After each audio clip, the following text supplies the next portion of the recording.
really loved the crowd that came amongst our alumnus. It's a step forward in building a continuous relationship with the former students. It has been wonderful.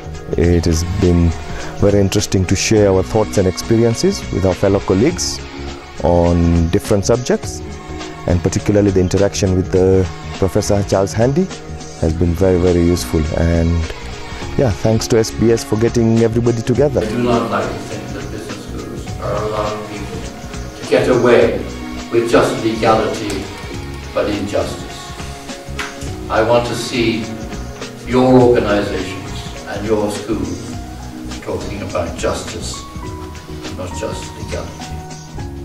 And I'm pleased to see that in your mission statements and so on, there is an interesting word that I'm afraid to say is still absent from the mission statements of the schools that I've been concerned with, and that word is ethics. My experience has been great, whereby I like the concept where you also help you as a business person. You can go out for the weekend and have no worry of what's happening in your business. Also, I'm for the idea of meeting other people who've done the program before and networking, so that has been a good pleasure for me. There's been very enriching sessions in the morning, the private-public partnerships. I love the content, it was rich. And we had very good panelists.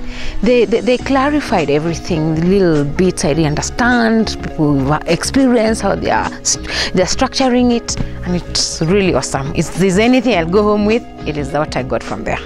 This issue of PPPs goes back a bit more further than just efficiency and so on. It begs the fundamental question of what is the role of the state? You know, is the state a provider, an enabler, a regulator, or all of these at the same time? And is it able to become all of these? Clearly, it is not, and it cannot be. Why do we have dilapidated road infrastructure? Why don't we have enough tarmac roads? I think when you look at the reality of what has been happening, there's been huge underinvestment. Partly because we simply do not have sufficient capital internally, and the fiscal space is not quite available. So part of that realization is a motivation to develop mechanisms for resource mobilization. And there is nothing wrong from a philosophical perspective with creating opportunity for the private sector to make money, be part of that development, and help government to retreat into its traditional and proper mold. We had a very special message this time.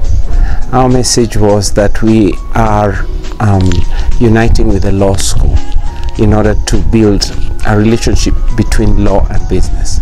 In fact, that was the main talk that was given by the renowned Professor Charles Handy, who was accompanied by Nigel Boardman from Slaughter and May in England, which really helped us to understand how valuable it is for business schools to start thinking in a multidisciplinary way. The justification for doing the right thing is because it is the right thing. And so my question about moral philosophy is, how do you know what the right thing is unless somehow you take wisdom from the ancients, wisdom from actually arguing with each other?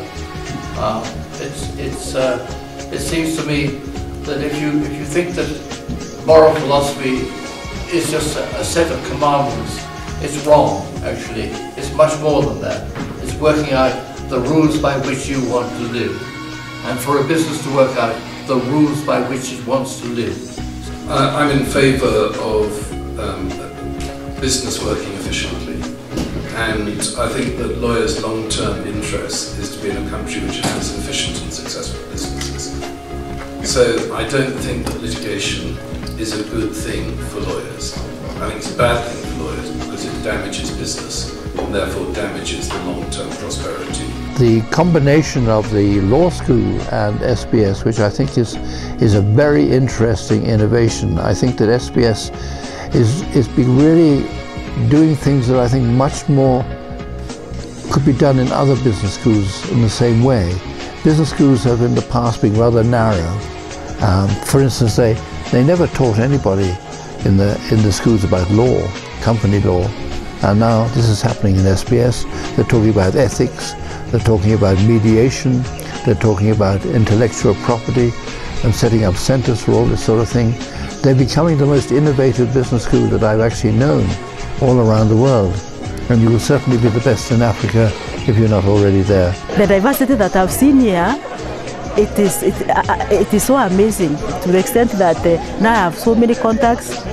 We are even going to follow up each other. Very many sectors of the economy. I've even met one or two people who are even having their companies offshore, New York and everywhere. And now we are going to engage and keep on sharing ideas and all that. So we also must partner to make sure that every person has the right, an equal opportunity. So it's not about who you know. It's not about which family you come from.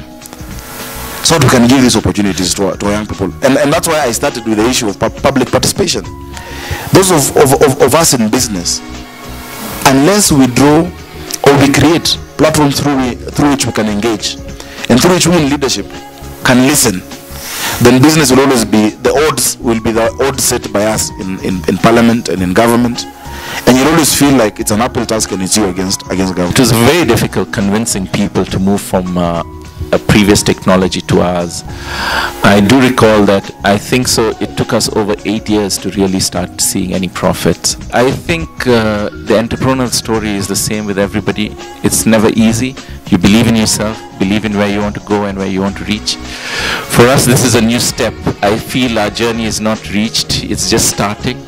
And we're using this as a base to now move forward. I think alumni of Strathmore Business School have to slowly make their association more cogent. In other words, based on the good name of the university and based on their capability, because we do see the incredible capability of our alumni, they must develop policy in the government, they must serve the society better, and they must enjoy being together and forming a cohort of people who are going to develop Africa.